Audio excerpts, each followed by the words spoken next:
Do you have investment properties you're considering selling and would like to learn how to defer the tax consequences? Then you need to call Equity Advantage and learn about a 1031 exchange. A 1031 exchange is a powerful investment tool. It enables you to keep a property's equity intact when it's used to acquire like-kind replacement property of equal or greater value and equity, even if you recently acquired the property. For over 30 years, Equity Advantage has been providing investors solutions for deferring taxes and maximizing the value of investments through a 1031 exchange. At Equity Advantage, we don't sell investments, but rather provide the tax deferment tools and expertise to facilitate their sale and transfer. Learn more by going to 1031exchange.com. or Google YouTube Equity Advantage for in-depth videos. Listen, you've worked hard for the money in your investments. Equity Advantage works hard to keep it yours. Learn more about 1031 exchanges and Equity Advantage at 1031exchange.com. That's 1031exchange.com.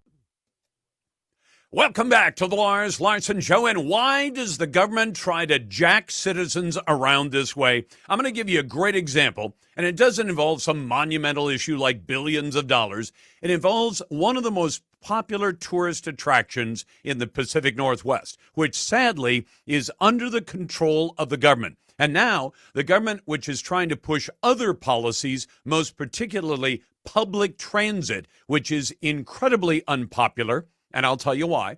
But they're trying to jam people onto public transit to be able to go and see one of the most popular tourist attractions in the Pacific Northwest. Let me get to that in just a moment. First, welcome to Tuesday on the Radio Northwest Network. It's a pleasure to have you with us. We've served the region for the past 23 and a half years, and I'm glad to include you in the conversation. If you'd like to dial in, it's 866-HEY-LARS. And if you're a naysayer, we are going to put you right to the head of the line at 866-439-5277. Send your emails to talk@larslarson.com. And if you care to, vote in our Twitter poll. We put up a brand new question each and every day. There was a federal judge's ruling this morning, and what it had to do with was kids in public schools. We call them public schools. I'd remind you, they're run by the government and not run that well at all. And there are some public schools in America. I wish there was one in every medium to large size community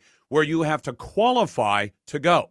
Now, there's still a public school, but you have to hit certain marks on the test. So in other words, you have a school full of kids who got there on their merit. I mean, the same way you'd make the high school football team or basketball team or baseball team or any of those less important things, if you had to qualify to go to a public school. That is, we're going to teach the top-end kids. We're going to teach the top end in math and science and reading and everything else.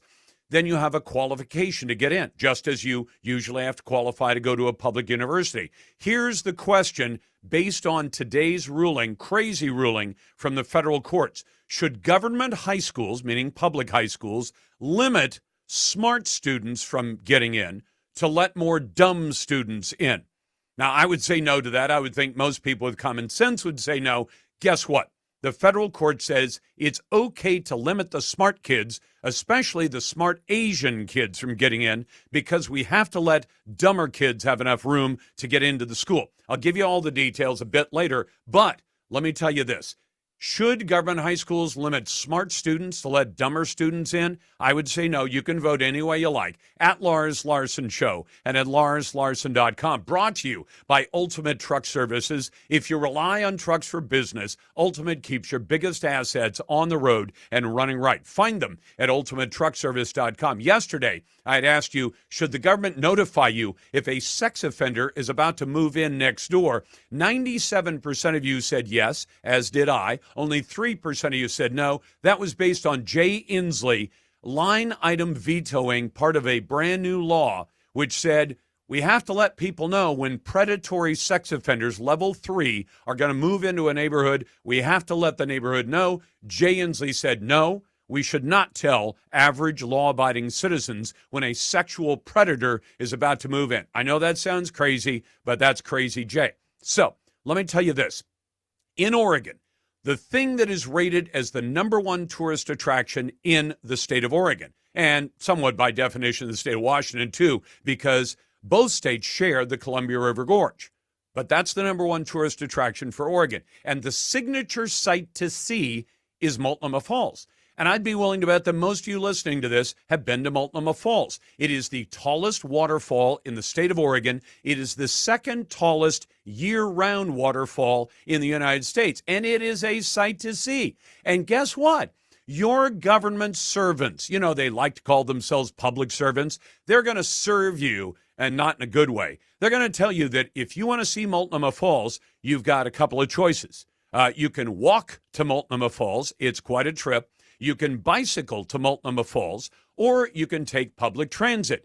If you want to go in your private car, as about 95% of people in the Pacific Northwest routinely commute in an automobile and not on transit, not by bike, and not on foot, you have to now get a permit. They're going to put what they call timed permits back into place.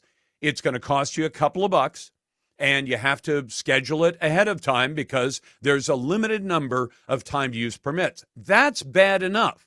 But ODOT, the Oregon Department of Transportation, the idiots who can't figure out how to build a brand new bridge across the Columbia River, the folks who preside over the potholes and the lousy roads and spend about $5 billion of your money in every biennial budget, $5 billion and 5,000 employees, and they can't manage to build bridges or maintain the roads very well. They have decided that they want to force you onto transit. And they've said that is one of their stated goals of these timed use permits, to see one of the most biggest attractions in the Northwest. So let's say you've got people coming in from out of town, and they say, we've heard about the gorge. We'd like to see that Multnomah Falls. You say, I'd be glad to take you there. You check into it and you say, well, first of all, I have to ask the government for a permit. Then I have to pay some money. Then the government will tell me if there are any permits available for the day and the hour that I'm allowed to go and see the falls with my family. And if you're going to arrive in your private car, this is where it gets really crazy comical. They say you have 1 hour to see Multnomah Falls, but they also point this out. Having applied for a permit to see this public tourist attraction, which is owned by you and me, the American people, and in particular the people of the state of Oregon, you own it, but you have to pay money and get a permit to see it. Plus, they will tell you the exact hour that you are allowed. And they say try to arrive as close to your 1 hour time slot as possible. So you say, okay, well, we can park the car. We'll arrive right at 11 a.m. And then we'll quickly walk. It's about a quarter of a mile to the bottom of the falls. We'll take a look around. But you can't stay too long. You got to be out in an hour. But on top of that, they point out the fact that you bought a timed use permit does not guarantee that there's any parking. In other words, you could load your family up and say, we have to leave early enough. We got to be in that Multnomah Falls parking lot by 11 o'clock, and maybe a minute or two ahead of time. You arrive at the parking lot, which is notoriously full, and you drive around in big circles. And maybe you drive around for 15 minutes waiting for somebody to pull out of a slot from their time permit for you to pull in. You finally pull in at, say, 11:19. Okay, folks, we've only got 41 minutes to walk to the base of the falls, do as much looking around and picture taking as we can possibly fit in, but we have to allow about, 5 or 10 minutes to walk back to the parking lot and then exit, because we're only allowed to be here for an hour. Because your government says we are so anxious to jam you onto a bus or a train or some other public transit that we're going to make it really, really hard to drive a car to Multnomah Falls. We're going to make you pay money. We're going to make you get a permit. We're going to tell you only have 60 minutes to see this attraction, including transit time. And even with the permit, you don't necessarily have a parking space waiting for you. Now, if anybody thinks that's a great idea, I would be glad to hear from you. If you're a naysayer, it's 866-HEY-LARS. And the nonsense is coming up next. In support of the Republican walkout at the Oregon State Senate, that's next. That makes a lot of sense, a lot of nonsense. Right, you're bloody well right. You know you got a right to say. This is the Northwest Nonsense. How much longer do we have to sit for this nonsense? That great moment every day where Lars brings you the cold, hard facts without any liberal wokeness from the Daily Dead, fish wrapper, or mainstream media bias.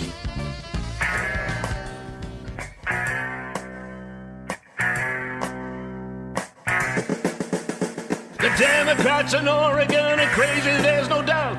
10 GOP senators decided to walk out.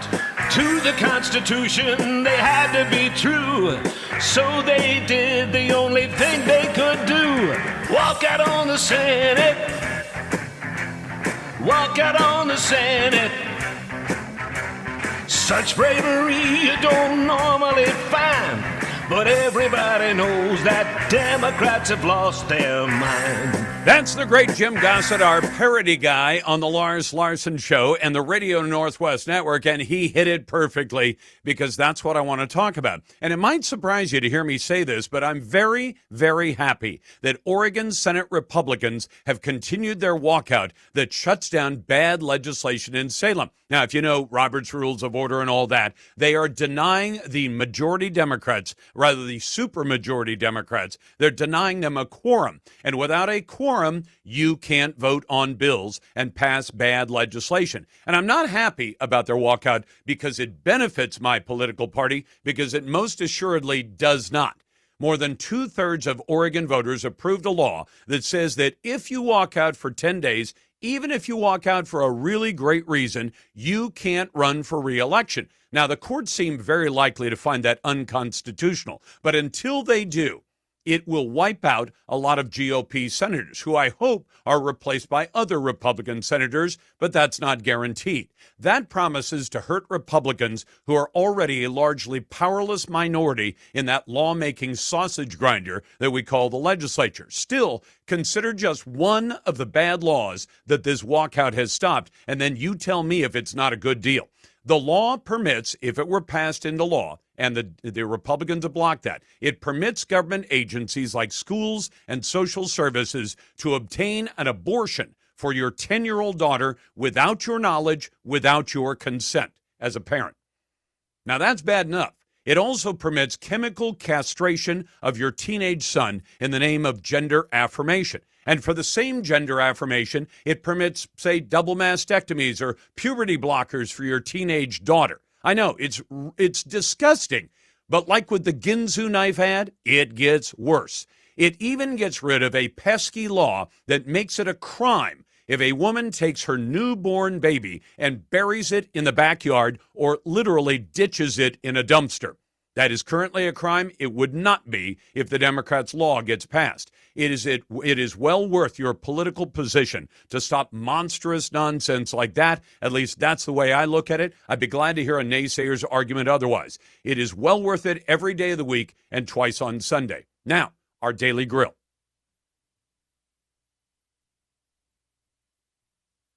Let me just tell... Ridiculous. They get more and more ridiculous. Flat out dumb. You're even dumber than I thought. Who deserves today's Lars Grill of the Day? Maybe they're just really, really stupid. Presented by Better Basements and Waterproofing. Water in your crawl space or basement? Call Better Basements and Waterproofing. I got to give the grill to both the federal authorities, the TSA at the airport in Seattle, and to Customs and Border Protection and everybody else. Late last year, as reported by our friends at Como TV in Seattle, a massive years-long federal sting operation found that Mexican-based drug cartels were using, get this, checked luggage as a pipeline to ship massive amounts of fentanyl into Seattle. And then 5 months later, Cairo 7, I should have credited Cairo as well, but Cairo undertook an investigation where they tested whether airport security would notice large amounts of pills in checked baggage. Now, I always understood that when I put my checked baggage in, it was going to be checked for any kind of contraband. The TSA has stopped fentanyl couriers. In October, a man at LAX was found to have 12,000 fentanyl pills stashed in what looked like packs of candy. But the January federal bust of couriers packing pills in checked luggage at Seattle-Tacoma Airport amounted to 40 times that amount. In one investigation, they figured the cartels were bringing in 1 million pills every month into the Seattle region. Now, I'd ask you, how in the world does TSA miss that if they are truly checking your checked luggage? Or is that just an opportunity to steal things out of your luggage? from our best email, but you can always send more to talk@larslarson.com. Paula in Washington says, Lars, Joe Biden's solution to the rampant fentanyl deaths in the U.S. is to provide unlimited nasal spray, hoping to revive victims because securing the border doesn't line his pockets. No wonder illegal aliens are brazenly telling U.S. citizens, we are here to stay. Joe has made it clear, send us your lazy, your criminals, and your masses yearning for handouts. Signed, Paula in Washington. To your calls now. It's a Tuesday on the Radio Northwest Network. Let's go to Scott, our first naysayer of the day. Hey, Scott, welcome to the program. You know we love naysayers. What do you and I disagree about today? Well, we only partially disagree, Lars. I actually kind of think the Multnomah Falls thing is good. And I think it's about time these leftists start getting bit in the butt. They're not going to be happy with it, all these outdoorsy types who love to go camping and burn wood and release carbon into the atmosphere, when they have to take mass transit and put up with all the crap you just went through. Then maybe they'll start to think twice about voting the way they do. Maybe, and that could be the silver lining. Scott, I'm an optimistic guy. I'm a happy warrior. I'd love to see them get it, and maybe we do. But in the meantime, you're telling all these other regular citizens, many of whom don't give a damn about politics, until it intersects with their life, and they say, you mean I want to take my out-of-town guests, my family who's come to visit, I want to take them to Multnomah Falls, and I needed to get a reservation 2 weeks ago for 60 minutes at Multnomah Falls, and then if I show up there and there's no parking, then I'm just flat out of luck? I mean, it just sounds like the worst kind of thing, especially when they're not doing it to say, I know there are rivers I've rafted in Oregon that have a reservation system. They want to give people an experience where it's not just a solid line of rafts like it is on the Deschutes near Madras, because that's a party river. But there are rivers where you kind of want to get out there and just enjoy the scenery and all that. So they kind of space people out. They're not even doing it for that reason. They're doing it, they say. This is what ODOT says. We're trying to force people onto public transit. And we're going to do it by making it hard to visit one of the most popular, if not the most popular tourist attraction in the state, and say, what? And Scott, could you imagine, let me ask you this question. Could you imagine your family comes in from out of town, from some other state or some other region, and you say, we're going to go to Multnomah Falls, and you drive them to Gresham, where you get out and stand at a TriMet stop waiting for the bus. And your family says, I thought we were going to Multnomah Falls. We're in Gresham. And you say, yeah, we have to ride a city bus to Multnomah Falls, 30, 40 miles away, and they're going to look at you like you're a nut, aren't they? They are, and that's why people are going to stop going, and revenue's going to drop, and they're going to do it to Crater Lake next. Yeah, they probably will. Can you imagine going to Crater Lake? You're down on Highway 97. They say, yeah, just hop on this bus. And there's only one bus that runs per hour. And we're going to make it hard for you to go to the best places in the Pacific Northwest. Coming up in a moment, the crimes of the liberal Democrats in Salem and the liberal Democrats who've decided they're not going to go after prosecution of those crimes by their fellow party members. That's next. Welcome back to the Lars Larson Show on a Tuesday on the Radio Northwest Network. There is corruption going on in Oregon. I'm saying that, not my guest. My guest is former District Attorney Josh Markey. Josh, welcome back to the program. You're very concerned about this. Tell my audience why you are so concerned about what appears to be really blatant corruption in Salem, what appears to be politicians who have taken literally sacks of cash, tens of thousands of dollars in cash, not in checks, but in green money. And now there should be an investigation. There should be, if it merits, indictments. There should be prosecution, and it doesn't seem likely that any of that is going to happen. Tell my audience your concerns from your point of view. Sure. As many of your listeners know who've listened to you, you and I have been friends for over 40 years, but we have profound political differences. I have been a member of the other party, the Democratic Party, which I've been active in until just a couple years ago. And I also, when I was district attorney, I represented Oregon on a national board, the National District Attorney Association. And I used to travel. And when I did, I would be very proud of Oregon, and I would my colleagues from places like Illinois and Louisiana, we'd kind of poke fun at them and say, well, you guys have real corruption. The worst corruption we have is, maybe the John Kitzhaber scandal with, sweet Sylvia Hayes. And it was sort of a joke. It wasn't really a joke, but it was that there was sort of a house proudness about Oregon. I really don't have that anymore. I think it's not because I've changed political parties. That party left me. I didn't leave them. But what we are seeing, at least for all appearances, mostly from the good journalism of Willamette Week, is really can be called nothing but corruption, from absolute political corruption. We have, on the one hand, immediately, as you said, enormous amounts of cash, tens of thousands of dollars that has been admitted to. That, we don't know if there's another zero on the end of that. And technically, of course, Oregon's laws do permit, believe it or not, people to give cash. But we also found out that the Secretary of State was essentially renting herself really part-time to the state of Oregon, but was mainly on the payroll of a marijuana organization that has been also assisting a lot of people in the marijuana industry. Yep. LaModa.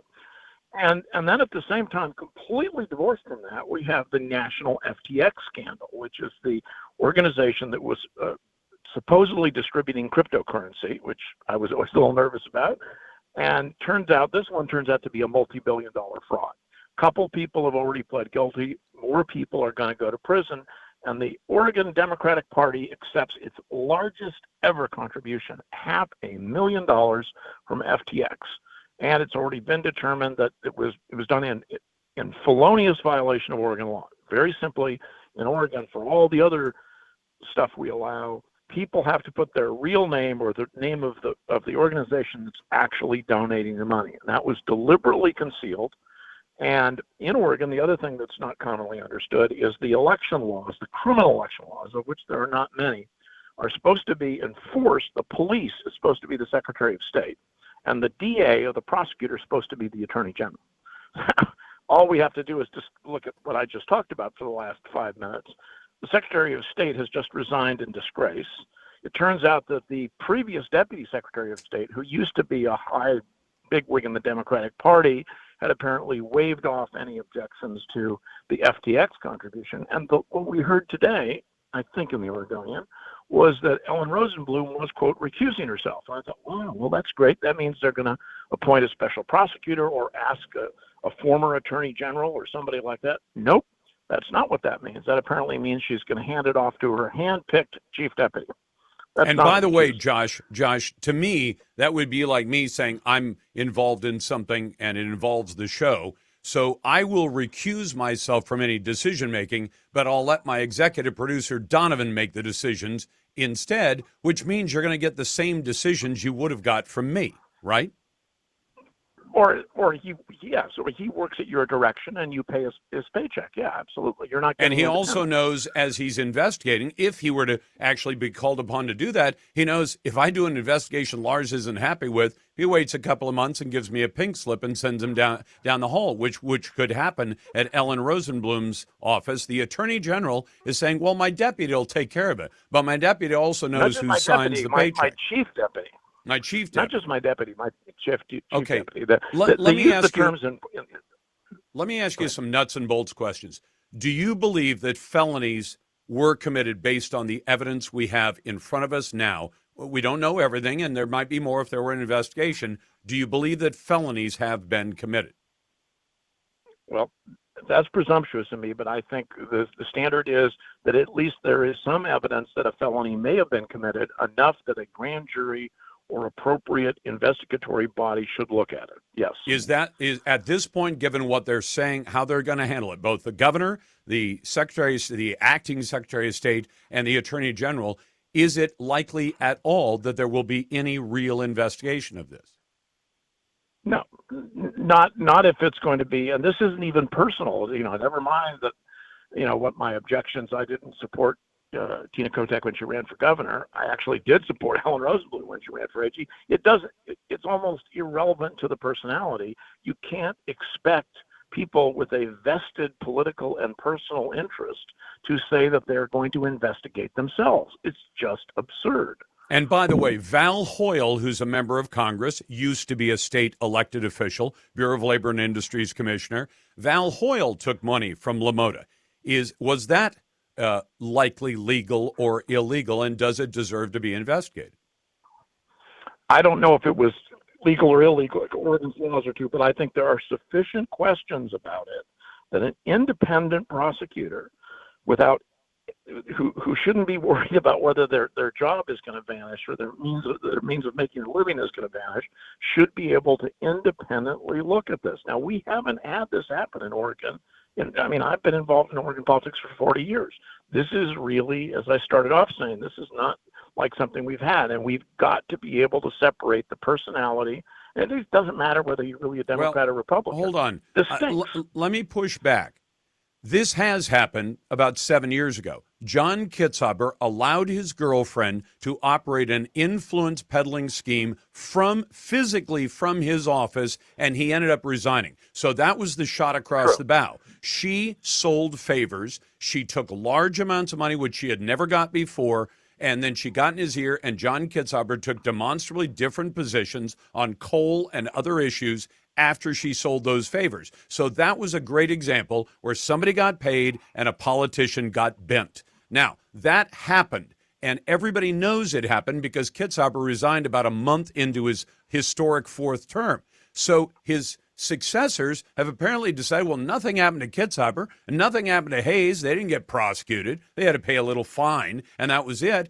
Are we sending the message that kind of corrupt activity, because the first thing Kate Brown did was put people in as her chief deputies as governor who are tied into vendors that sold things to the state of Oregon, a corrupt scheme that didn't go very far because people caught on, and she ended up firing those people, saying you can't work here because they caught us early. But we've had plenty of warnings, have we not? Yes, I think that, the Hayes thing stank badly, but it frankly wasn't as serious as this is. Because, again, you could take the personalities out of this and you'd still possibly have a crime. We're talking about the possibility of selling offices in Oregon and the possibility that basically government is doing specific favors, because of huge sums of money and of very dubious kinds. And stacks and stacks of cash in brown paper bags. Josh Markey, the former district attorney, will be back with your phone calls and emails, and we'll talk about that big fire that did so much damage to so many people in so many homes. Up next. Welcome back to the Lars Larson Show. Let me take you back, before I go to calls, let me take you back to Labor Day 3 years ago. There was a fire already burning in the Santiam Canyon. It was called the Beachy Fire. And at the time, I faulted Kate Brown, then governor of Oregon, saying she let this fire burn for a couple of weeks instead of quickly going in and putting it out. And she used the excuse that, it was inside a different political jurisdiction. It was inside the state of Oregon. Now, after the Beachy Fire, but just immediately following, came the Santiam Creek Fire. Well, guess what happens? Now we've got a major trial going on, and Pacific Power is trying to defend itself because they're being blamed for the fire. And their defense, and it's one I would agree with, says there was already a fire.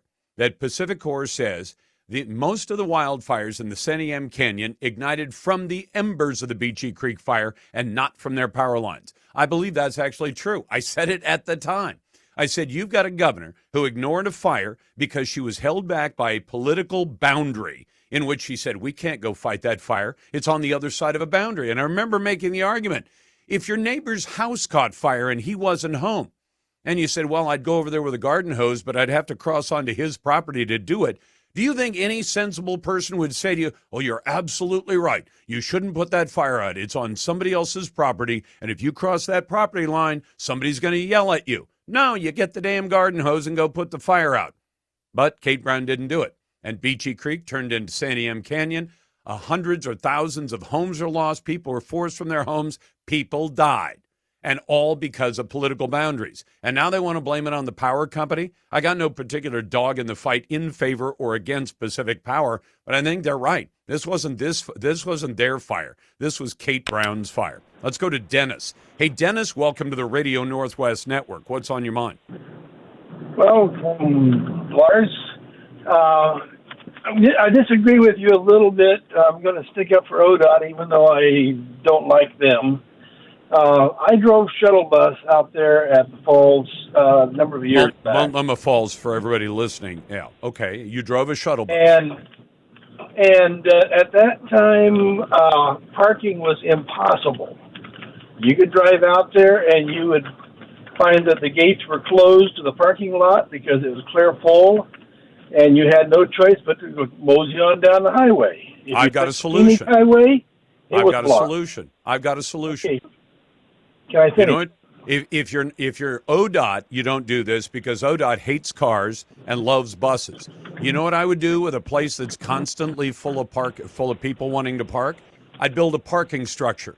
It's a dirty little secret that one of the most profitable things cities and counties do is build parking structures. Ask anybody, is the parking structure at PDX a big moneymaker? Is the parking structure at SeaTac a big moneymaker? They are. Parking structures built by cities and downtowns are gigantic moneymakers. And you've just described a situation where if they said, we're going to build a couple of story high parking garage right where that parking lot is now. We'll do it in the fall and winter when use of the falls is at its low peak. And on top, we'll have a place where people can stand and admire the falls. Or maybe you put up a profit-making enterprise like a restaurant. You can go out there, see the falls, come back, go to the restaurant, and there will be lots and lots of parking, and it won't cost the public a dime. They won't do it because they hate cars. Tell me I'm wrong. You are right and wrong. The issue there is the good old friends of the scenic Columbia River Gorge that have restrictions on building. And you know what, Dennis? Tell me if I'm wrong about this about Friends of the Gorge. Friends of the Gorge is a club that's made up of people who already have their place in the gorge, and now that they've already got their house or their property in the gorge, they want to lock everybody else out of the gorge as though it belongs to them. Am I wrong? No, you are right. But legally, they have put enough laws into place with our good old democratic state that you can't get around them. I get all that, but this is where we have to push back and say you can't do this to us anymore. And where we have to say it's sensible that almost everybody who goes to the falls gets there in a private car. And there are times, Dennis, I drove by it on Friday morning because I had to go give a speech in the Tri-Cities. I drove by it on Saturday morning on the way back. Parking lot was half empty Saturday morning. But under this new scheme, it means that if I said, hey, the parking lot's half empty, I think I'll pull in and take a look at the falls. I can't do it because the state says you have to have a permit that you book days or weeks ahead of time to stop, even if you can see that the parking lot is full of available spaces. It also says we're going to sell you a permit for 60 minutes to go see the falls, which is not nearly enough time. And it's going to cut a lot of the private vendors like the snack place and the meal place. They're going to get screwed out of all this. And even a citizen who drives by, if his friends say, hey, let's stop at the falls, you say, not allowed to, have a government permit. And they say, it's a public parking area for a publicly owned piece of property called Multnomah Falls, and you're telling me we can't pull in there and take a look when there are empty spaces in the lot because we don't have a piece of paper from the government? Dennis, tell me you believe in that kind of system. No, I don't. And that's where I do agree with you. But I think we need to go backwards somehow and get the regulations changed to allow them to build a parking structure. I would agree with you, and we can tell Nancy Russell and her I've got mine, you can't have any of it attitude toward the gorge. Tell Nancy Russell to start pounding sand. It is Tuesday, it's the Radio Northwest Network, and it's the Lars Larson Show. Do you have investment properties you're considering selling and would like to learn how to defer the tax consequences? Then you need to call Equity Advantage and learn about a 1031 exchange. A 1031 exchange is a powerful investment tool. It enables you to keep a property's equity intact when it's used to acquire like-kind replacement property of equal or greater value and equity, even if you recently acquired the property. For over 30 years, Equity Advantage has been providing investors solutions for deferring taxes and maximizing the value of investments through a 1031 exchange. At Equity Advantage, we don't sell investments, but rather provide the tax deferment tools and expertise to facilitate their sale and transfer. Learn more by going to 1031exchange.com. or Google YouTube Equity Advantage for in-depth videos. Listen, you've worked hard for the money in your investments. Equity Advantage works hard to keep it yours. Learn more about 1031 exchanges and Equity Advantage at 1031exchange.com. That's 1031exchange.com.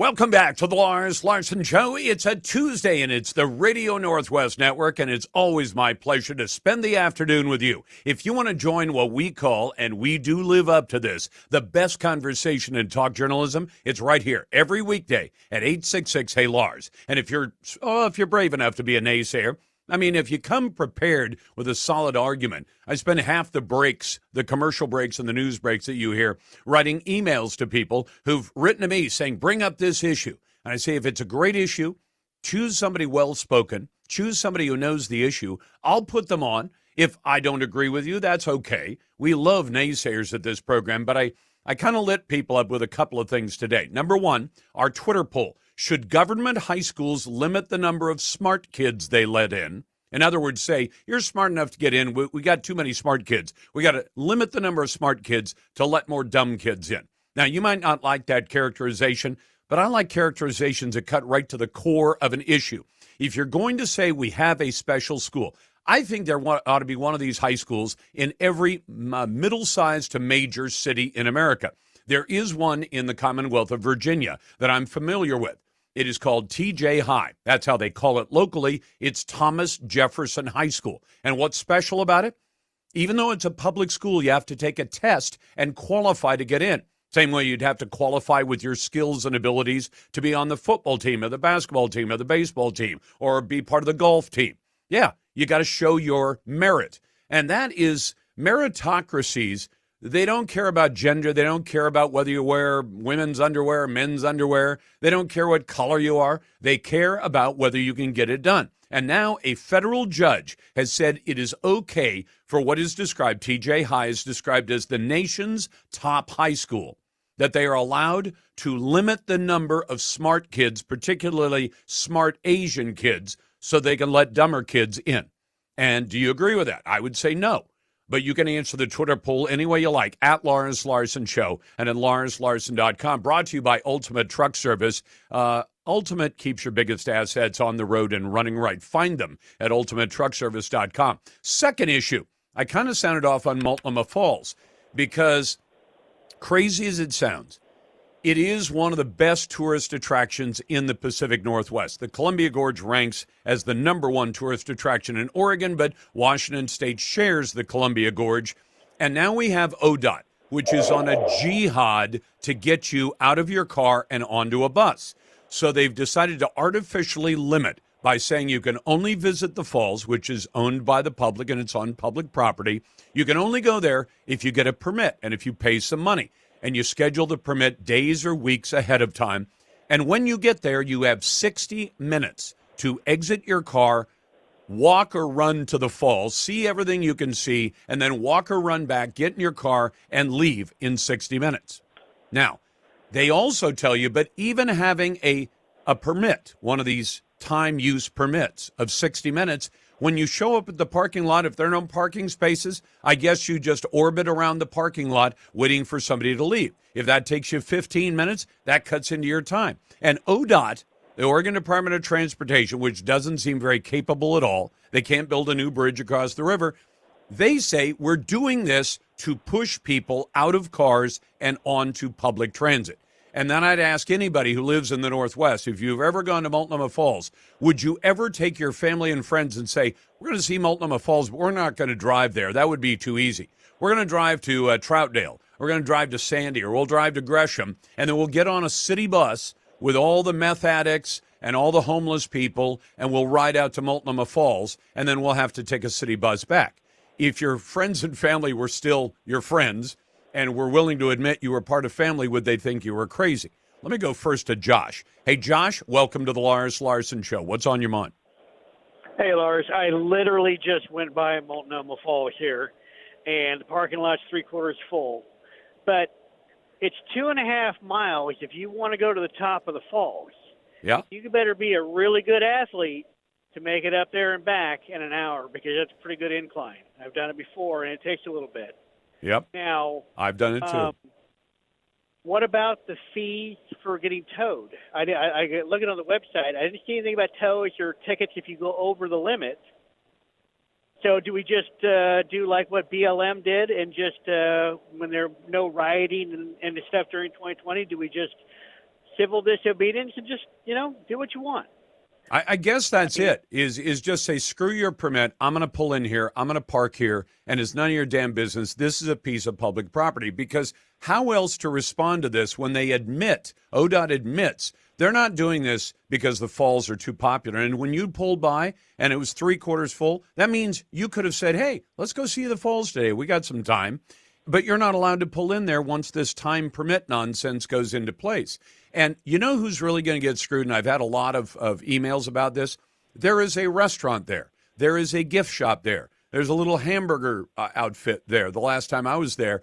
Do you know what's going to happen to them when people realize I only have 60 minutes to park my car, find a space, park my car, run to the falls, see the falls, maybe run to the top of the falls, run back, and then am I going to sit down and wait 10 minutes to get a hamburger or sit down to eat? No, they're going to destroy those private vendors. Now, It'll care about the vending machine. It'll become a vending machine and soda machine instead of a vendor. And what does that do for providing service to the public? Zip. Because you go out there, it used to be nice to be able to sit down and say, hey, well, let's eat a meal. Oh, no, we can't. We only have 12 minutes left on our permit. This is the state government that is trying so hard to tell you you are a subject, not a citizen. They're telling you this is a public. What's that? I said I thought of a good hack from Multnomah Falls. It's not illegal to break down, pop your flashers on, and pop your head up. And it's not illegal, and there's no fine on that. Well, and Josh, how about my proposal? One of the biggest moneymakers for every city, county, and state in America is building parking garages. I had a finance guy from the city of Portland tell me once, he said, those things are paid off in 5 years. I said, how? He says, we bond, we put out a bond, we build the parking structure, we charge to park in it, we charge market rate, and that thing pays for itself in nothing flat. And you say, but it's the scenic gorge. It's the scenic gorge, and the parking area is sandwiched between two major interstate lanes, one going east, one going west. So what's the big deal if you build a multi-level parking garage?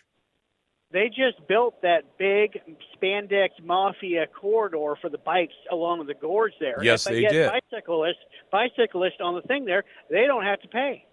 No, and get this, the bicyclists, they don't pay a tax of any kind. They'll say, well, they pay tax on property. No, they're not paying for the road. The road is paid for by people who burn gasoline and diesel and road fees, and I guess the electric cars pay a registration fee. But you're right, the spandex mafia folks, and I call them that, the ones that don't mind the rules because that's acting like the mafia, and they wear spandex, they are spandex mafia. They didn't pay for that structure, but they got it. Well, then build a structure to serve 95% of the population that gets around in a car or a pickup truck. Josh, thanks for the call. Back in a moment. Glad to get your phone calls and emails. We're going to talk about why the Democrats are showing more and more every day they are the enemies of public instruction. And you're listening to the Lars Larson Show and the Radio Northwest Network. I'm declaring this state of emergency because you need to know what's happening. If you care about public schools in North Carolina, it's time to take immediate action and tell them to stop the damage that will set back our schools for a generation. That is a real jackass who is, his name is Roy Cooper, and he's the governor of North Carolina. And I thought I'd bring this to your attention. He has declared a state of emergency. Now, is that because North Carolina's been hit by a hurricane? No. Is it because they've been hit by a tornado? No. How about massive flooding? No. Do you know what his state of emergency is? And this is Roy Cooper, governor of North Carolina. He has declared a state of emergency because the legislature, the people's representatives, have passed school choice. Now, what is school choice? School choice is the shorthand for giving parents the ability to say, the public schools are not doing right by my kids. I'm going to pull my kids out of public school. I'm going to take them somewhere else. I'm going to take them to homeschooling. I'm going to take them to private schooling. I'm going to take them to parochial schooling. I'm going to take them to online schooling. I'm taking them somewhere else. You know what Roy Cooper, governor of North Carolina, calls that? He calls that an atomic bomb on public education. Now, I'm going to give you my point of view. I'm glad to get yours. But if you want to join the best conversation in talk journalism, it's right here at 866-HEY-LARS. That's 866-439-5277. Send your emails to talk@larslarson.com. And if you call in as a naysayer, we put you right to the head of the line. We have for more than a quarter of a century always said that naysayers go first. You just better come prepared with the argument, because if you think, as Roy Cooper thinks, that school choice for parents and for students, and ultimately it means for teachers as well. Can you imagine being a teacher frustrated with the nonsense that goes on in public schools? But where are you going to teach if you don't teach there? Up until just before the pandemic, the number of kids going to private school, relatively small. Parochial, same deal. Online schooling, same deal. But if you got a really vigorous competition going, that's what Roy Cooper is afraid of. He's afraid of competition, because the standard argument that's always been made against charter schools, private schools, and everything else is why, if the public schools and the unionized teachers who always support Democrats like Roy Cooper do not have a monopoly on your child's education. And it is a monopoly. Think about this. In most places in America that have public schools as the dominant form of education, K through 12, if you move to a town and you move into a neighborhood and you go to somebody local and you say, well, so what are my choices for where my 10-year-old and my 12-year-old, my 15-year-old are going to go to school? You're going to say, what are you, crazy? You live at that address? Your kid will go to this government school. They have no choice. There is no alternative. That's the only school. You get no choice. Now, when it comes to school choice, if you move into a state like, say, Arizona, where they just voted through school choice last year, you say, I don't like the public schools. I don't like the racial indoctrination. The white people are bad. Brown and black people are good, but they are completely unable to do for themselves. They can't exist without some help from liberal politicians. And the white kids, you're part of the white dominant society. They have white privilege, and they're the problem. In other words, getting the kids to hate each other. That's the job of public schools, right? Roy Cooper's argument is that if parents were given an alternative, a choice, that they would pull their kids out of public school. And he's absolutely right. But do you know what happens then? What happens then is, if the public schools say we're losing kids every year, as they have been for the last 3 years, they said we better up our game. We better get to be so good at providing education, since America funds public education better than every other industrialized country on earth. Every single other country spends less money per student per year. Germany spends less, Sweden spends less, France and England spend less, and they produce crappy results because the parents have no choice. It's like living in a town where there's one hamburger stand. I mean, Tillamook used to be that way. They basically had one hamburger stand. You want a hamburger? You go to that place, or you go home and make it yourself. And well, what if I want an alternative? What if I want some choice? No, you don't get choice. Well, that means that hamburger stand can choose to be as mediocre as they want, because if you want a hamburger, you're going to have to buy it there. That's what the public schools are today. Listen to Roy Cooper in soundbite number 2 talking about private school. Their private school voucher scheme will pour your tax money into private schools that are unaccountable to the public and can decide which students they want to keep out. They want to expand private school vouchers so that anyone, even a millionaire, can get taxpayer money for their children's private academy tuition. Now, hold on a second. That same millionaire, whether he lives in North Carolina, whether he lives in Arizona, whether he lives in Oregon or Washington or California, that same millionaire can send his kid to public school. And he gets a free education, even though he's a millionaire. I really don't understand how this guy got to be governor, because he's kind of a nitwit. Because he's saying, well, millionaires' kids can go to public school. Yes, they can. What if the public schools deliver a crappy result? And they do in a lot of cases. What if we give them an alternative and we make the public schools compete? When you have to compete, you get better results. But listen to the third soundbite from Roy Cooper. This is where he really gets to it. When kids leave public schools for private schools, the public schools lose hundreds of millions of dollars. And while they hand out private school vouchers to millionaires, they also want to give them large tax breaks too. This drops an atomic bomb on public education by shrinking the state's budget by almost 20%. Really? So the state wouldn't have to spend as much money, because even in a school choice state like Arizona, they don't give you the full amount that's coming for the kid. In other words, the public schools still get to keep a portion of the money, thousands of dollars, that they don't have to educate the kid. It'd be like having somebody say, hey, you don't have to do as many hours, but you're going to make the same amount of money. The public schools benefit big time, and then they have a choice. And this is the only choice they should have. It's a choice in every other part of life in America. If you decide that you're willing to compete and you think your product or service is better than the guy or gal down the road, go ahead and compete. And if you say, no, I can only exist in an environment where I have no competition, where I'm the only game in town, if you're that pathetic, you don't deserve to be in business. I mean, if you're the hamburger stand that says, if we have to compete against some other hamburger stand, they're going to make better burgers than us. Well, and we might go out of business. Yes, you might. And if you can't compete on something that I'm told is one of the most important things we do as a society, which is educate kids with the bare minimum, K through 12. If you can't compete in that venue, in that space, you deserve to go out of business. So, like every other enterprise in America, the public schools have a choice. They say we're losing our kids to these private schools because they provide a better education at a lower cost. Okay, then step up your game. You've got more money than they do. You're getting it from taxpayers who have no choice but to pay it. And in the past, you haven't had to deliver an actual high-quality product. So you have a choice. Deliver a high-quality product with your massively superior funding or go out of business. The only reason Roy Cooper, governor of North Carolina, is supporting this is because the unionized teachers pay millions, tens of millions of dollars, and the unions pay tens of millions of dollars to those politicians with a D in front of their name. That does not deserve to continue. Glad to be with you. I'll get to your calls in a bit. You're listening to Welcome back to the Lars Larson Show. I don't have any particular dog in the fight on this, although I always tell you that if I sense one, I'm glad to disclose it. But welcome back to the Lars Larson Show. This diversity, equity, and inclusion nonsense that's being pushed so hard.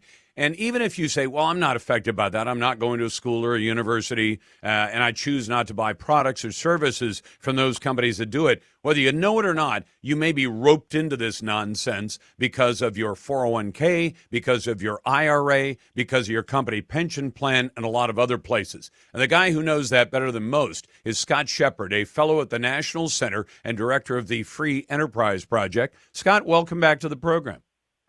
Thanks so much, Lars. Always great to be with you.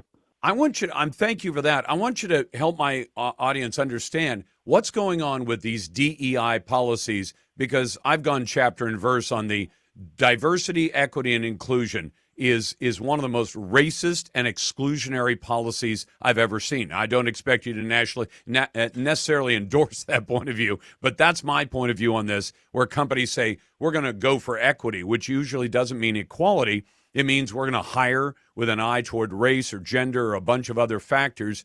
Tell me what's going on now and the proposals that are being presented at 7 shareholder meetings this week of major companies. Well, I agree with your position entirely. What equity means, according to its progenitors, what equity means is overt discrimination now on the basis of race, sex, and orientation to make up for other discrimination by other people against other people in the past until we get equalities of outcome. So racism to get socialism is equity. And we're seeing it at so many companies in the riot summer of 2020. Signed up for equity, I think, without really thinking through what it meant, and they got DEI experts in there, and so they have now constituencies in the highest levels of their firms who have nothing else to do but push equity-based discrimination. And, you know, it's really impressive if a company can not only violate its fiduciary duty and not only violate the law, but violate the Constitution. And that's what so many of these companies are doing. So BlackRock, and that's Larry Fink's shop, the not woke, not partisan, but somehow in exact lockstep, forcing other companies to adopt the Biden administration's whole of government initiatives. And so one of the things that he used to do was send letters to CEOs telling them point blank, you will do equity in your companies because you need the money that we control. So you're going to do equity. And I think somebody must have in his office told him, you know what, when you force people to adopt illegal discrimination, you're committing a criminal conspiracy to deny American civil rights. And you might not want to go to jail. And so this year he didn't write a letter to CEOs. He wrote it to shareholders, and he didn't say a single word about equity. But so you got to change. You got to change by simply saying, if you do this, you're committing a crime. And I've told people, Scott, I have two great producers. I'm looking for another one right now. But if I have two great producers, if I say to fill that new opening, I'm going to deliberately fill it with a person of color. Right there, I'm breaking federal law, state law, and likely city and county law all at once, and I'm going to get dragged into court, and I'm going to get beaten like a rented mule. Am I right? That's right. That's exactly right. And we're starting to do some of that. We're suing the executives and directors of Starbucks for its illegal discrimination. And we've got our proposal at BlackRock. They give me a grand 3 minutes to support support our proposal. And I've already taped that for them. What I'm telling Larry tomorrow is, what's not illegal. It is illegal for you to force BlackRock employees and other companies to deal with illegal discrimination. You know what's not illegal? What? Is for you to go home and decide, oh, I'm one of the greatest barriers to equity. I'm an old straight white guy with all sorts of money and power. I should give it up. I should live in a 1,200 square foot apartment and cut my carbon footprint and force my kids to do trades. Not that there's anything wrong with the trade, but that make them reduce their opportunities in future. That's not illegal. It's insane, but it's insane. Not illegal. Well, but Scott, let me ask you about this. I think it's literally dangerous. One of the companies on your list is Merck. Now, they're a drug maker, right? Yeah. Okay, so Merck is going to go out under DEI, and they're going to say, we got all these people in white lab coats down there who are making, new kinds of drugs and testing them and doing all the things that it takes to push out a product that doesn't kill people and actually helps people. We're going to go out and deliberately hire some people, not based on their capabilities to do that job, but based on their gender, based on their gender identity, based on their skin color. We're going to do that because we've noticed we have too many white people and probably too many Asian and Indian people as well in our crew of people who do this kind of work. So we're going to hire some people who are not as capable on the books. They don't have the education, they don't have the talents, they don't have the skills, because they decided not to work as hard as the rest of these people. And when we hire them, we're going to put them to work making drugs. And if they make mistakes, guess who gets to eat the mistakes? The American public. That's not only possible, it's likely, isn't it? Oh, I think it's absolutely guaranteed. And I'll tell you what else is guaranteed. If you tell some people, based on surface characteristics, you don't have to work as hard, you're going to get the same outcomes, they're not going to work as hard. And you tell other people, it doesn't matter how hard you work, you're not going to have be able to achieve according to your merit. They're going to stop working very hard. If I were designing a system by which to destroy the American economy and American innovativeness, this is what I would adopt. And to your point about the quality falling, I've long said that we ought to find some stretch and do a test. Build two bridges over a river side by side and have one marked out as the old math bridge and one marked out as the math is racist bridge. And built by proper engineers and by left-wingers who have crawled into the STEM programs, and see who takes what bridge. Well, I'll tell you what, Scott. It's not going to be the people who think that 4 + 4 is a negotiable, 2 + 2 is a negotiable concept. Nobody's going to take that bridge because when it comes to it, they like their lives. Scott, can I throw an example? You may already be aware of this. The Bakke case. Do you remember the Bakke case? Yeah.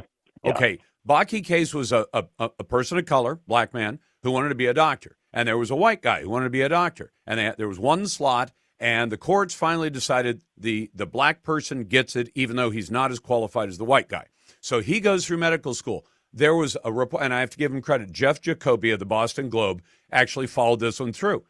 The person of color was allowed into medical school, even though his smarts, his capabilities did not qualify him, became a doctor, and by the end of his career, not a very storied career, he'd killed at least a few women because of his bad medical care. And it sounds like you know the example. But I give people that and say affirmative action in that case can be deadly to you and the people you love, because you're not saying, I've had doctors who are people of color, I've had women, I've had men, for all I know, they're gay or straight or whatever. I don't care. I care about whether or not they can do the damn job. I mean, I've never rejected a doctor for gender or for politics or anything else. I've never had a doctor reject me for those reasons either. But if we start doing this kind of stuff, it is going to kill people. Keep up the good work, Scott, and I appreciate the time. Thank you so much, Lars. Anytime at all. Scott Shepard is the director of the Free Enterprise Project. And if I hear somebody who says, hey, let's have some DEI, I want them to explain how it's going to work and how we're going to keep it from killing people. We'll be back in a moment. Glad to get your calls. You're listening to The Lars Larson Show and the Radio Northwest Network. Welcome back to the Lars Larson Show, and welcome back to the Radio Northwest Network, proudly serving the Pacific Northwest states of Oregon, Washington, and Idaho with honestly provocative talk on a daily basis. This segment of the show is brought to you by NickShivers.com for an instant offer to sell your home immediately. No showings, no hassles. You pick the closing date. NickShivers.com for details. Let me go to Troy, who heard me with one of my crazy ideas. Troy, welcome to the program. What's on your mind today? Good afternoon, Lars. Hey, got to tell you, out here, a truck driver running out of Tillamook, Oregon, your hometown. Listen to you daily. It's Thank one of you. the first times Now- I disagreed with you, Now, Lars. hold on. If you're a truck driver and you're hauling out, are you hauling cheese or milk? Because that's about all that comes out of Tillamook. Which one is it? I pull double flatbed hauling lumber out of Tillamook, sir. They're still logging. Good. I'm glad to hear it. I grew up with a lot of logging kids in my high school, and I love the fact that they do a great job. So good. I'm glad to hear they're still making something out of the forest instead of letting them burn. So what do you disagree with me about today? I'd love to hear it. Lars, your idea on the ADUs, I agree with you. I think it would be fantastic. Do I think it would work? I don't believe it would work. The reason I say that is greed. If people have the opportunity to have an ADU, they're going to do like 1.6 million other people have done, and they're going to turn it into an Airbnb or a Vrbo. And living on the Tillamook coast, you know darn well that that's where the money is at. Can I throw a couple of things at you, Troy? Okay, in aid of an objection. And just so people know, my proposal was this. If we said starting, pick a date, July 1, August 1, whatever, for 6 months, anybody who gets a proposal in to build an auxiliary dwelling unit, call it a mother-in-law house, it actually makes more sense because my mother-in-law lives in the one that we built. You can have about an 800 square foot house if you're, and what you do is it's a nice little house, 1 bedroom, living room, kitchen, bathroom, all that. And I said, if the cities want to have a lot more housing, get everybody to build an ADU, and the way you could kick them off the dime, I know there are people out there who've talked about doing it, but if you said, hey, there's this smoking deal where for the next 6 months, if you get the project going, and if you agree to finish it within, say, 18 months or 24 months, that all fees are waived. SDU, system development charges, SDCs, permit fees, and everything else. I think that would kick people off the dime. They said, we'll better take advantage of this while it's available. Now, you said they'll turn it into a Vrbo. Do you know that the ADU we built, the city was very clear. They said you are not allowed to rent this separately from the house. Now, if you want to have a caretaker live there, if you're old, I don't need a caretaker, although don't ask the Democrats. They'll tell me to be in a cage somewhere. But you could have a caretaker there. You could have your son or daughter, family members live there. You can't rent it. Now, how do they enforce that? It'd be real easy in Tillamook County. You'd say if you build an ADU and you rent it out on Airbnb, we're going to spot it because we're going to get a list of every person that's renting in Tillamook County.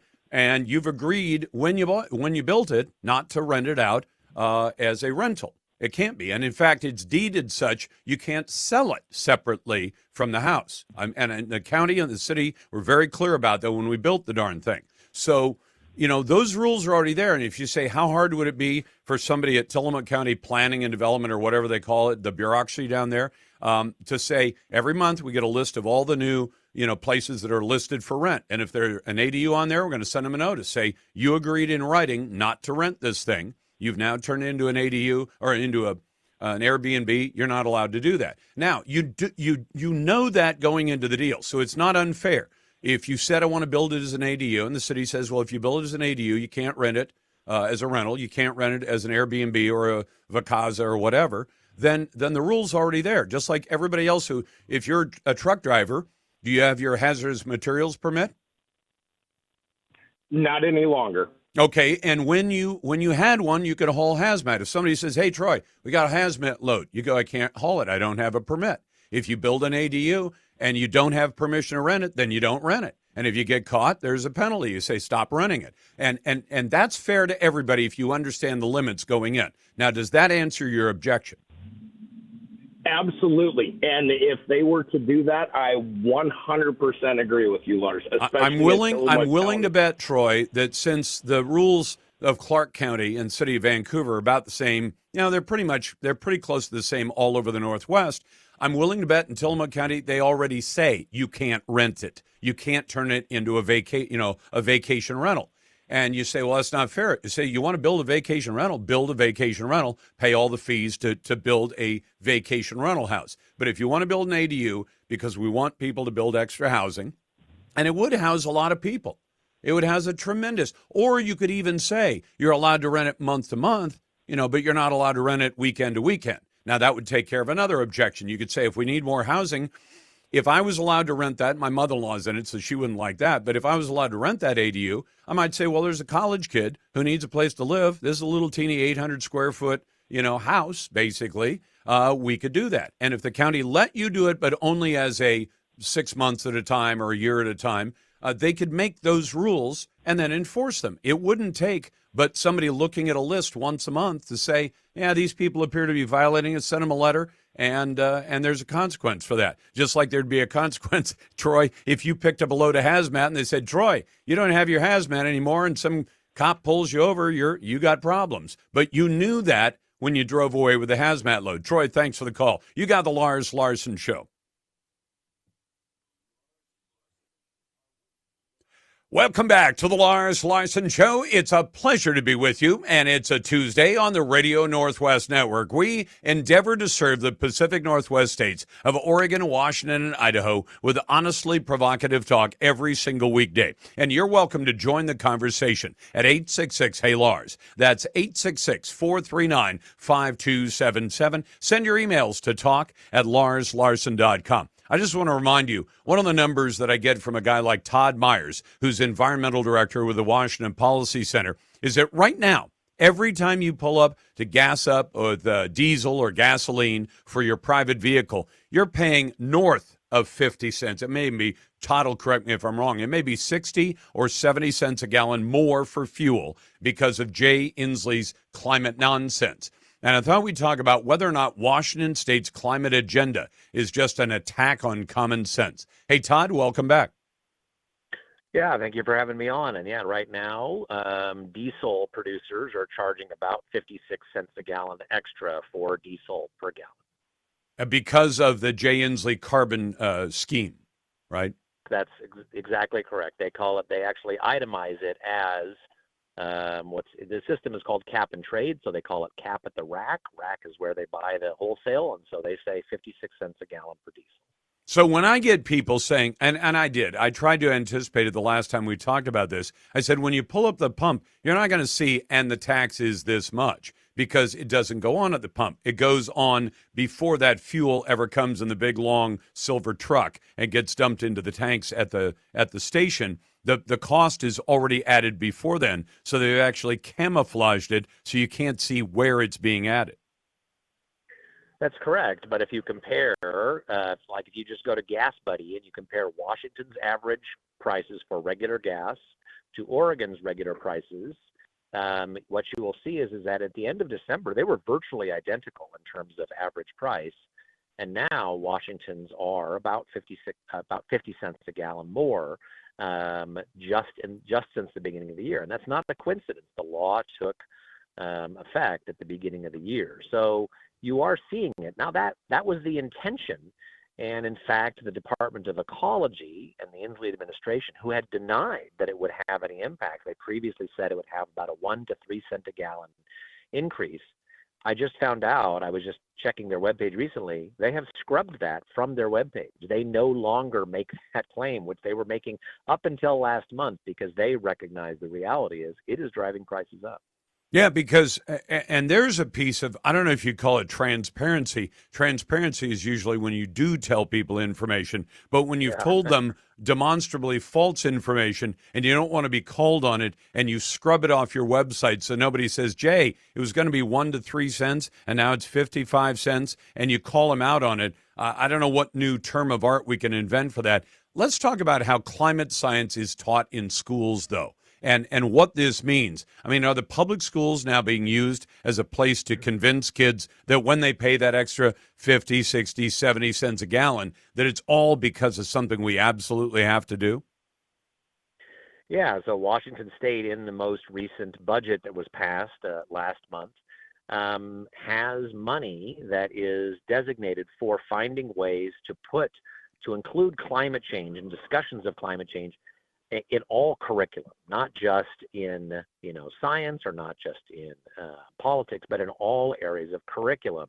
And so that's actually now a requirement in state law. And I think we got a hint of what that will look like last year.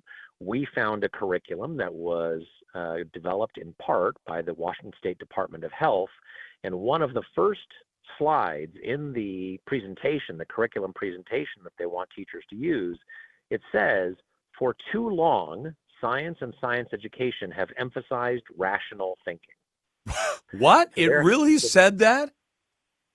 That is an exact quote from the piece, that it says that for too long it has emphasized rational thinking.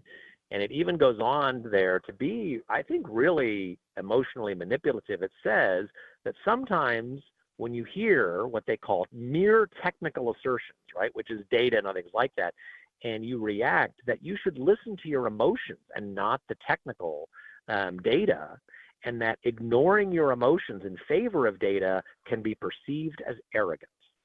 So what they are telling high school students, and this was for high school students, is that if you follow the data rather than your emotions, people will perceive you as arrogant. Wow. So you're supposed to go, but what happens? Do they explain to the kids what you should do when the rational side of you says these numbers add up one way, but your emotional attachment to climate change takes you to a different result altogether? What you're supposed to do about that? You're supposed to listen to your emotion, and then they even go farther than that, and they say that you should listen to community wisdom, because community wisdom is often better than science. And so one of the things that we asked was, okay, how is community wisdom just different than groupthink? Just like, well, this is what we thought, and this is what we always think, so this must be right. And we know that your science says that it's wrong, but community wisdom should be listened to. Unbelievable. So how do parents push back at this, short of, since not every parent is going to have the wherewithal or the ability, let's say, to pull their kids out, homeschool them, private school them, online school them, how should parents fight back against this?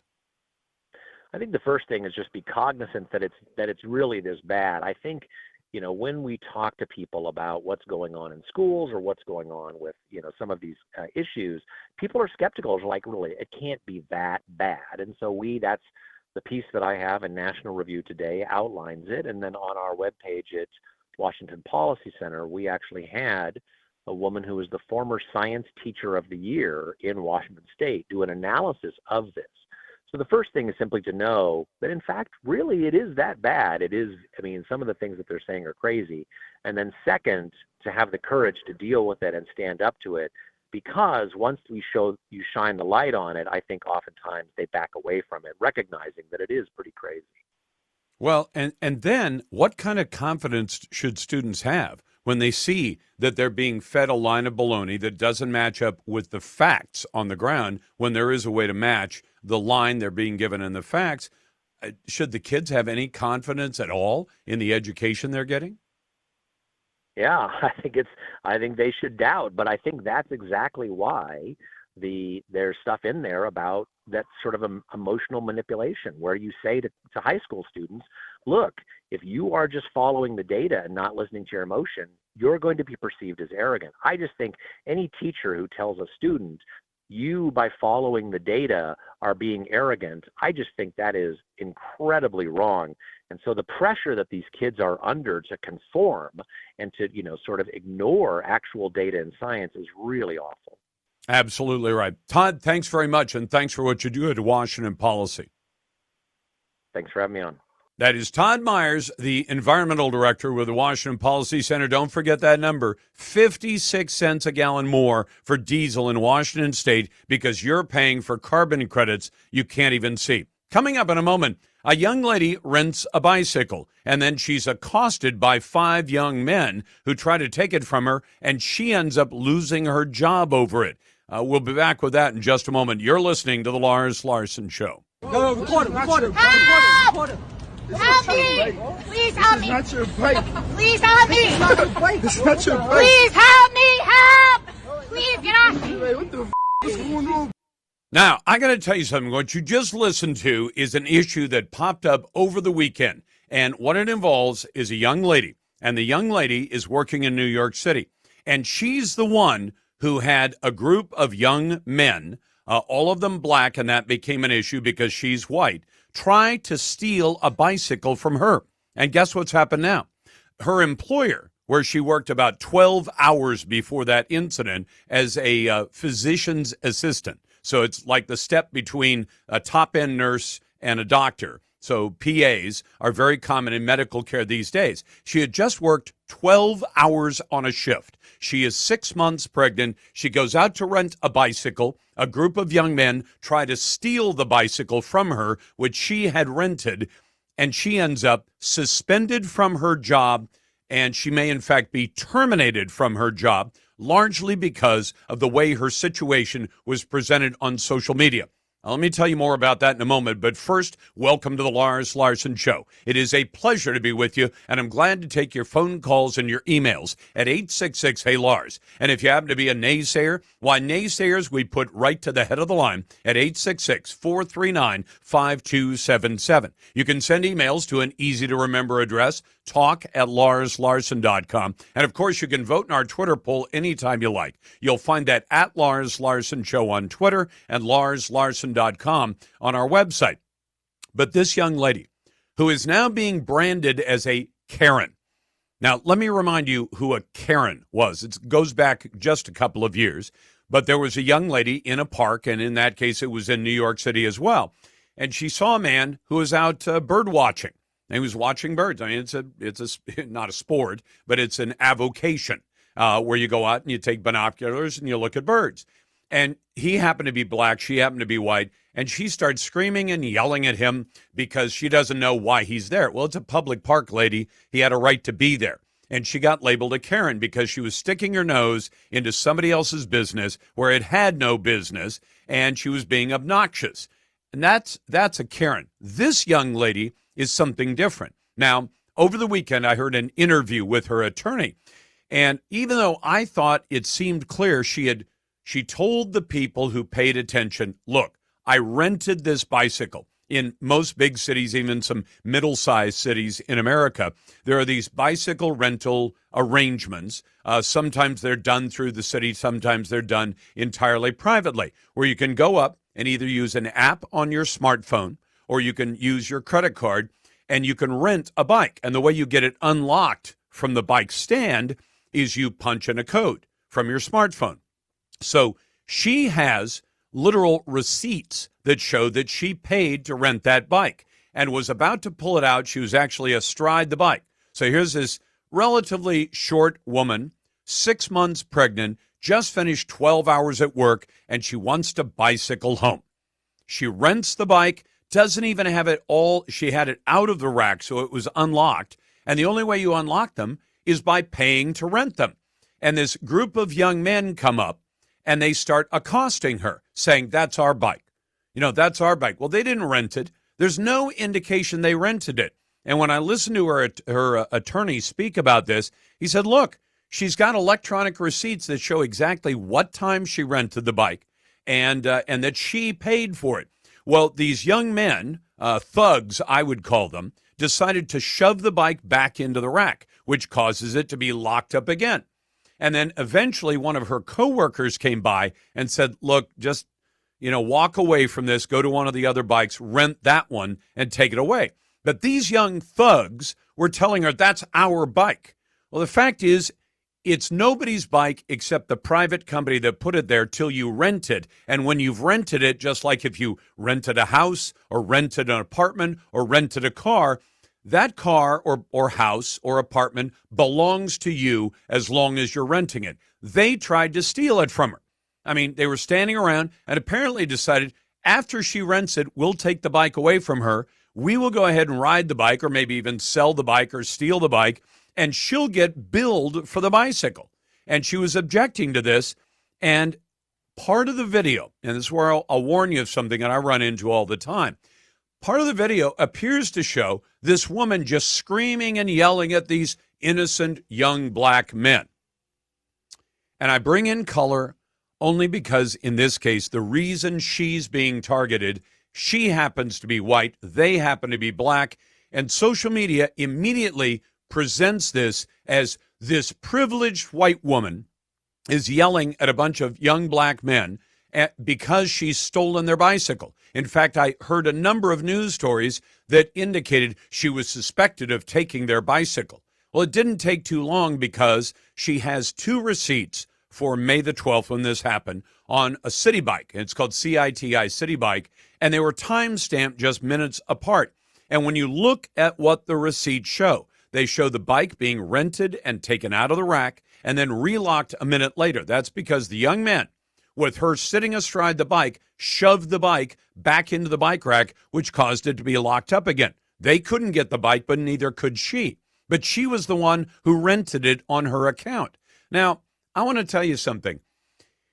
They might not be charged with assault if they didn't actually touch her, but I'd ask you, if there was a young lady and she had rented a bike like that and she was astride the bike, even if she wasn't 6 months pregnant, and somebody, doesn't matter what color they are, shoves the bicycle and her forward into the rack, causing it to lock up, would you say something about it? Would you do something about it? We've already seen what's happening to Daniel Penny, the former Marine, who saw a man who was accosting people on a subway, which is a closed environment because you can't get away from the guy. And he's yelling and screaming and threatening them and saying he doesn't care if he goes to prison for life, which I would take to mean that he's about to assault somebody. Daniel Penny is now charged with negligent homicide for that man's death. This woman is now on suspension from the hospital that she works for. And I'm hoping the hospital regains its sanity. Take a listen to some more of this interaction between this young lady, nurse or PA, 6 months pregnant, trying to get these young men to stop accosting her. Listen to soundbite number 2. You're not getting I'm not. Why you took his phone? What's wrong with you? You're not touching his phone. You're not touching his phone. I'm not touching you. You putting your stomach on my head. No, dude, stop. No, dude, stop. No. I said no. I said sit down. Now, she's being attacked. Now, whether they actually laid hands on her, at one point, one of the young men puts his arm forward and covers the QR code on the bike, which means once it's locked back up in the rack, she can't use her app to be able to unlock it again. Now, that kind of behavior is criminal behavior, and they're the ones who should be in jail, or at least accused of that crime. She's a physician's assistant, she's 6 months pregnant, and now it may be that she will lose her job because in a situation like this, she's white, they're black, they're right, she's wrong. Is that really the society that we live in today? Because that is just dead wrong, should not be happening. Glad to get your calls at 866-HEY-LARS. That's 866-439-5277. Send your emails to talk@larslarson.com. And you're listening to The Lars Larson Show and the Radio Northwest Network. Welcome back to The Lars Larson Show. It's a pleasure to be with you. And if you didn't think the world was crazy enough already, with California banning Skittles, and now in the great state of North Carolina, the governor has declared a statewide state of emergency. Now, is it over a storm or a tornado of some kind? Is it a flood? Is it a killer on the loose? No, it's actually a state of emergency because the public schools are losing their students, and now the state legislature has said we want parents and students and ultimately teachers to have some kind of choice about where they get their education. Jacob Hubert joins me now, who's president of the Liberty Justice Center that recently represented the North Carolina General Assembly to ensure that their Opportunity Scholarship Program stays in place. Jacob, welcome back. Hi, thanks for having me. What should we make of Democrat Party member and Governor Roy Cooper announcing yesterday a state of emergency for North Carolina? Well, it's really disgusting on multiple levels. I mean, as far as I know, he hasn't actually issued like an emergency order to do anything, but he said he's declaring a state of emergency. And of course, we all know that comes against the backdrop of governors across the country over the past several years using states of emergency and emergency orders to place themselves above the law and do whatever they want.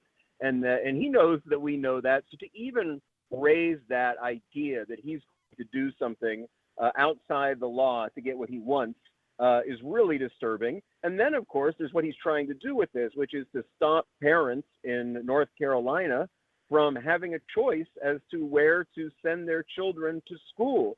The legislature there is on the cusp of enacting a universal opportunity scholarship program that would make all children in the state eligible for scholarships to take their education money where they want instead of being forced to go to a particular government school.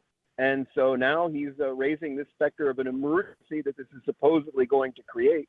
But of course, if there was any emergency, it was the emergency faced by the kids who are trapped in bad government schools or schools that aren't right for them. And so this is just a really disgraceful display by Governor Cooper there in North Carolina. I'd have to agree with you. And Jacob, just so people understand, I want to get into the details of the Opportunity Scholarship. But the reason I think he's declaring the state of emergency is that the bill has already passed from a Republican-controlled General Assembly, like a legislative body within the state, and they have the votes, as I understand it, that after the governor vetoes the bill, which he's expected to do, that they can override the veto. So he has run out of his state authority to do anything about it. Is that accurate?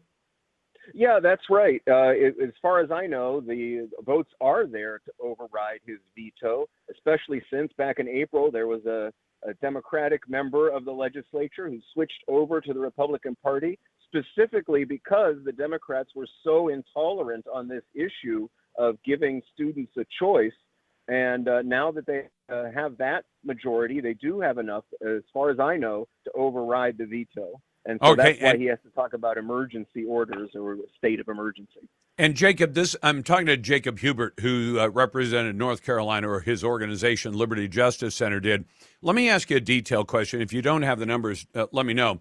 But in most of the arrangements, like Arizona, when a child leaves the public schools and takes the resources with him or her, the parents do, they don't usually get 100% of the resources. So in some ways, the public schools get a tremendous benefit. If you say, well, we're spending $16,000 or $18,000 per year per student, and the child and the parents are allowed to take $7,000 or $8,000, that means the school is still getting a lot of money, and they're not doing anything for that kid. I mean, this sounds like a smoking good deal for the public schools, doesn't it?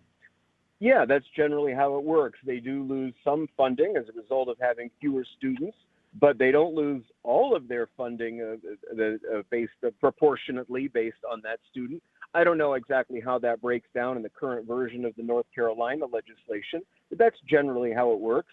But it's funny that the the teachers unions and their friends in government always freak out that, oh, we're going to lose money because people are going to go to private schools. Well, why are they going to the private schools? They're making that choice because the government schools have failed them and they're not satisfactory. So if you want to keep all that money, the thing to do would be to have good schools that people want to go to. And if they don't, why should you have any money? The whole point here is to educate children, supposedly, not to ensure that schools keep having the same amount of money, employing the same number of people, and that sort of thing. Well, and I guess the thing I think about is any other enterprise. If you're saying if you don't make people go to the public schools, they will choose to go elsewhere, it's really condemning your own product, which the governor does. He says, if they had a choice, they'd go 20 or 30% of them would go somewhere else. That's an indictment of the way the government-run schools are run. I mean, if I lived in a tiny little town that was 100 miles from anywhere else and I ran the only restaurant in town and people said, gee, your restaurant's always full. I said, that's because my customers have no other choice. This is the only game in town. They'd say, well, then that doesn't say anything good about what you do. People are here because it's the only place they can go, and especially for education, which is Monday through Friday, 9 months of the year. If you're saying the only reason or the majority reason why many of these kids and their parents don't leave is because they have no other alternative, and so therefore you don't want to give them an alternative, that seems like Governor Cooper is actually, really suggesting that he's running a lousy operation of schools. Doesn't it? That's right. That's right. That's totally implicit in their arguments that if people had a choice, they wouldn't want our schools. Therefore, force them to go to our schools. How's this all going to play out then? At this point, you've helped to represent them. What power? I mean, where do we go from this point? If the governor just says, I've got a state of emergency, and I think he's thinking more of an electoral emergency, because if the unions that represent the teachers in North Carolina, who get $1,000 or $1,100 a year from every member, and they probably have, 50, 60,000, maybe more teachers. So the unions are pulling in 50 or 60 million a year, and they spend a pittance from that on actually representing the teachers, and they take the rest of it and use it as political contributions, primarily for the Democrats. It sounds like Governor Cooper is facing an election emergency more than an education emergency.